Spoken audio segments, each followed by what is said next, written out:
Bonsoir, bienvenue sur All Judo. Le clan français vient d'obtenir encore une médaille de bronze avec Audrey Cheméo en moins de 78 kilos.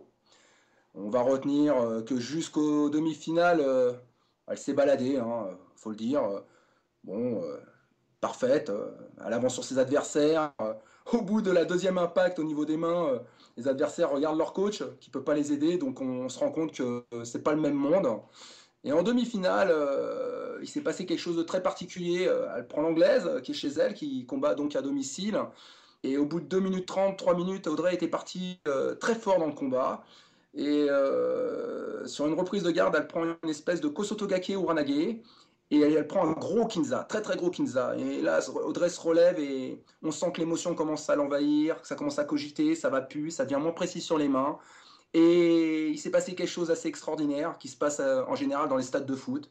Il y a eu une pression positive pour Gibbons. Ça l'a complètement portée. Elle s'est complètement libérée. Et il y a un nouveau match qui a démarré. Et Audrey, plus le match avançait, plus elle était inhibée par l'enjeu. Et on a eu l'impression que ça devenait de plus en plus difficile, voire insurmontable pour elle. Et que quand elle perd, c'est malheureusement une libération pour elle et une grande déception. Donc après, elle est très jeune et j'ai trouvé qu'elle s'était très très bien reprise en place de 3 en mettant un bel hippon. Et on a vu que derrière, elle s'est mise à pleurer et que les nerfs ont lâché. Donc ça a dû être une très grosse pression. Ça doit être une très grande expérience et je pense que dans 4 ans, nous reverrons Audrey Cheméo aux Jeux Olympiques pour aller nous chercher un très beau titre. En tout cas, bravo à elle, bravo au clan français, bravo à son club Villemont. Et c'est tout simplement super. Quant à Thierry Fabre, eh ben, écoutez, en moins de 100 kilos, il prend Darwich au premier tour. C'est un combat difficile, il le passe, mais c'était pas gagné d'avance. Deuxième tour, il prend Naïdan, le Mongol, champion olympique en titre. Il commence ce combat très âpre et là il y a un passage au sol et on a l'impression qu'il fait une faute de débutant. On ne sait pas ce qui se passe, manque de lucidité et il se fait attraper au sol. Malheureusement c'est un huitième de finale et on sait qu'en judo maintenant on a le droit de perdre qu'à partir des quarts. Très dur, très très dur, mais bon, voilà, je trouve que l'équipe masculine en ce moment, ça va pas, c'est pas ça. Et quand je connais Thierry, le garçon que c'est, l'acharnement de travail et, qui se met pour arriver à ce niveau-là, c'est dommage. Donc bon, c'est comme ça. Voilà. Ce soir, j'aimerais faire une petite dédicace, et ben, tout simplement à l'équipe de France féminine qui a réussi ses Jeux avec 4 médailles de bronze, un titre. C'est pas rien.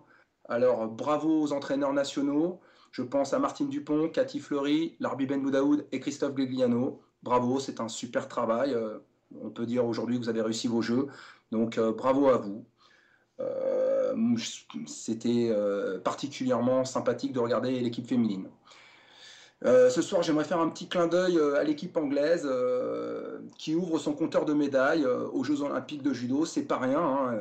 Ils n'avaient pas de médaille jusque-là et là, ils viennent de faire leur première médaille avec Gibbons. Alors, félicitations à eux, car en termes d'organisation, en termes de spectacle, ce sont de beaux jeux.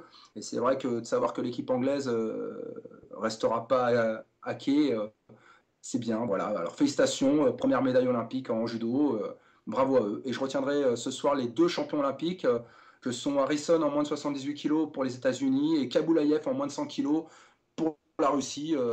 C'est tout simplement super quand on sait le judo qu'ils ont montré tout au long de la journée.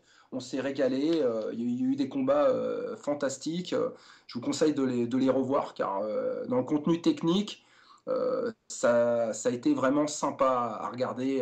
Reprise de garde, des mots rotés pour Kaboulayev, pour Harrison, Derregoshi.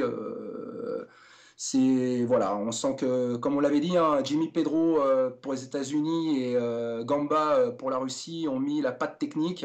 Il y a quelque chose de plus. Ces hommes-là ont vraiment fait quelque chose d'exceptionnel avec leur pays. Alors bravo.